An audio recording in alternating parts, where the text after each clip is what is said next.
Assalamualaikum warahmatullahi wabarakatuh. Kembali lagi bersama channelnya DMT, Dunia Militer Terkini. Di video kali ini kita akan membahas tentang update berita militer Indonesia. Ada apakah? Mari kita bahas ulasannya di sini. Cina janjikan Indonesia akan memperoleh kapal selam S-26T bersenjata lengkap cuma dalam waktu sesingkat ini. Indonesia menjadi pilihan bagi Tiongkok dalam menawarkan kapal selam S-26T yang awalnya dipesan oleh Thailand. Menurut laporan JNS, perusahaan industri pembuatan kapal negara Cina pada awal Juli 2024 meluncurkan kontrak putaran kedua dengan Indonesia. Jika militer Indonesia bersedia mengambil alih 3 S-26T yang awalnya dijual ke Thailand, Cina akan menjual satu di antaranya harga istimewa. Perubahan mendadak ini sontak menjadi kejutan bagi Indonesia. Berbicara mengenai konflik antara Tiongkok dan Thailand terkait penjualan senjata ini, Cina hanya dapat mengatakan bahwa pihak Thailand ragu-ragu. Semula, Cina dan Thailand mencapai kesepakatan mengenai pengadaan kapal selam. 3 kapal selam S-26T diproduksi sesuai rencana yang telah ditetapkan. Namun militer Thailand berubah pikiran di tengah jalan dan mengklaim bahwa perusahaan Jerman yang bekerja sama menolak menyediakan mesin diesel MTU 396 yang ditentukan oleh Thailand untuk ketiga kapal selam tersebut. Hal ini membuat pihak Thailand mulai bangkit dan tidak mau menerima kapal selam Tiongkok. Melihat pihak Thailand akan memutuskan kontrak, China State Shipbuilding Industry Corporation segera berubah pikiran dan mempertimbangkan Indonesia yang ingin mengembangkan kekuatan angkatan lautnya sebagai mitra potensial. Selain itu, menurut Sohu, kapal selam S-26T yang sudah setengah jadi tersebut bisa dikirimkan ke Indonesia dalam waktu yang cukup singkat. Dikatakan bahwa kapal selam S-26T saat ini merupakan kapal selam AIP terdepan di dunia yang bersifat quasi off the shelf dan dapat diterima TNI Angkatan Laut dalam waktu 1 atau 2 tahun jika Indonesia resmi membelinya. Dan bagi TNI Angkatan Laut, senjata Tiongkok sudah tidak asing lagi. Sedangkan untuk sistem tenaganya tidak menjadi masalah untuk beralih ke produk Cina. Dalam hal konfigurasi senjata, keuntungan terbesar dari memperkenalkan S-26T adalah bahwa ia secara bersamaan dapat memiliki rudal jelajah anti kapal YJ-18. Rudal anti kapal yang diluncurkan dari kapal selam menjadi senjata pembunuh yang diimpikan TNI Angkatan Laut. Menurut laporan tersebut, S-26T awalnya termasuk dalam seri kapal kekuatan utama. Cina memiliki produk yang lebih baik untuk digunakan sendiri. Pada saat yang sama, Angkatan Laut Cina juga memiliki siklus perencanaan dan sulit bagi produk berorientasi ekspor yang bukan bagian dari rencana lapangan untuk mengintegrasikan kinerja senjatanya dan banyak aspek teknis kapal itu sendiri ke dalam sistem milik PLA. Oleh karena itu, penggunaan sendiri memiliki kemampuan berbeda karena dari segi penggunaan sendiri dan ekspor adalah penggunaan yang disesuaikan untuk ekspor.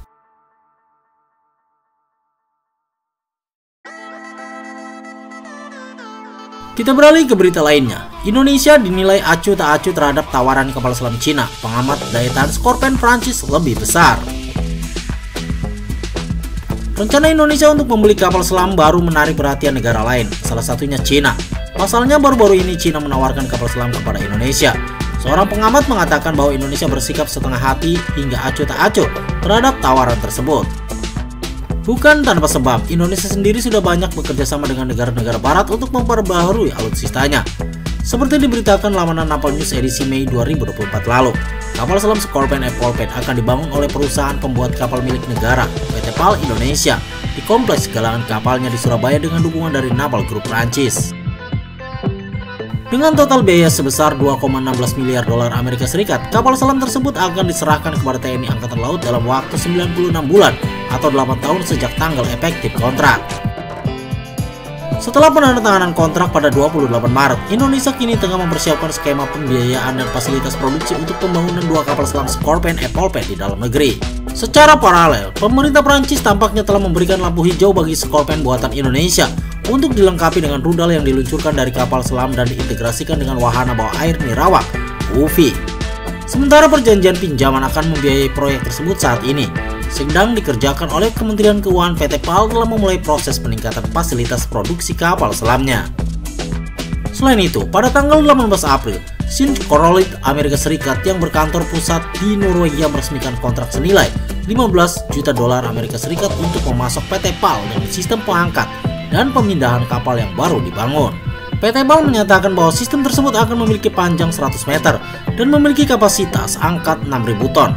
Sistem ini akan digunakan untuk produksi serta perawatan perbaikan dan pemeriksaan menyeluruh MRO kapal selam.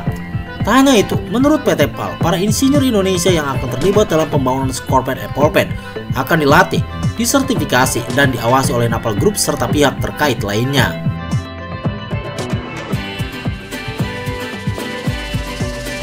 Hal tersebut seperti yang diberitakan dalam artikel Morning Post SCMP edisi 9 Agustus 2024. Cina tengah berupaya memperkuat hubungan pertahanan yang belum berkembang dengan Indonesia melalui tawaran kapal selam. Menurut pengamat, Indonesia diperkirakan akan bersikap acuh tak acuh dalam memperluas hubungan di tengah ketegangan geopolitik dan tantangan strategis di kawasan tersebut. Perwakilan dari China State Shipbuilding Corporation CSSC telah melakukan perjalanan ke Jakarta dalam beberapa bulan terakhir dengan kunjungan terakhir yang dilaporkan pada tanggal 4 Juli 2024 lalu. Kunjungan tersebut bertujuan untuk menawarkan kapal selam diesel listrik SKK S26T dan kapal perusak berpeluru kendali kepada Kementerian Pertahanan Republik Indonesia dengan harga diskon. Kemhan Republik Indonesia dikutip dari media lokal yang menginformasikan tawaran kapal selam tersebut tetap mengatakan prosesnya masih dalam tahap proposal. Kunjungan para eksekutif CSSC itu dilakukan setelah Asia Pacific Defense Journal melaporkan bahwa TNI Angkatan Laut dikatakan telah menunjukkan minat pada bulan Januari untuk membeli sistem rudal pantai YJ-12E buatan Cina. Jika terkonfirmasi, pembelian tersebut akan sejalan dengan tahap ketiga rencana kekuatan pokok minimum (MEP) Indonesia, sebuah cetak biru yang digariskan pada tahun 2009 untuk memodernisasi perangkat keras militer negara yang sudah tua. Meski Cina bersikeras menawarkan kapal selam baru dan peralatan pertahanan lainnya, Indonesia dinilai masih bersikap suam-suam kuku dalam minatnya mengembangkan kemitraan industri pertahanan dengan Beijing. Padahal Indonesia dan Cina telah menjalin kemitraan strategis pada tahun 2005 menurut para analis. Koordinator penelitian dan manajer firma konsultan Smart Sentinel Indonesia, Anastasia Febiola mengatakan, pengadaan baru ini jika dikonfirmasi akan menandai pergeseran dalam hubungan pertahanan Indonesia dan Cina. Terlebih karena Indonesia sebelumnya hanya memperoleh peralatan kecil dari Beijing. Sejauh ini, Indonesia telah membeli rudal anti kapal C-705 dan C-802, kendaraan udara tak berawak, dan sistem pertahanan udara gerak sendiri dari Tiongkok. Menurut Institut Internasional untuk Studi Strategis, program pengadaan pertahanan terkini dengan Tiongkok ini hanya mewakili 0,09% dari total kesepakatan impor pertahanan senilai 30 miliar dolar Amerika Serikat yang ditandatangani Jakarta sejak 2014. Namun kali ini tawaran Cina adalah kapal selam yang merupakan sistem persenjataan utama, kata Anastasia. Tawaran tersebut merupakan perkembangan yang menarik karena Indonesia baru saja menandatangani kontrak senilai 2 miliar dolar Amerika Serikat dengan produsen Prancis Naval Group untuk 2 kapal selam baru ibunya. Apakah kesepakatan pertahanan dengan Cina akan terkonfirmasi atau tidak dapat menjadi sinyal pergeseran momentum dalam hubungan keamanan yang tidak merata antara Asia dengan Tiongkok, menurut Anastasia.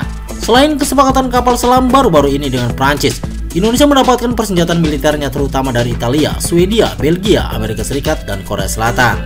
Indonesia telah berupaya untuk mendiversifikasikan impor pertahanannya untuk menghindari ketergantungan yang berlebihan pada satu pemasok saja, kata Anastasia.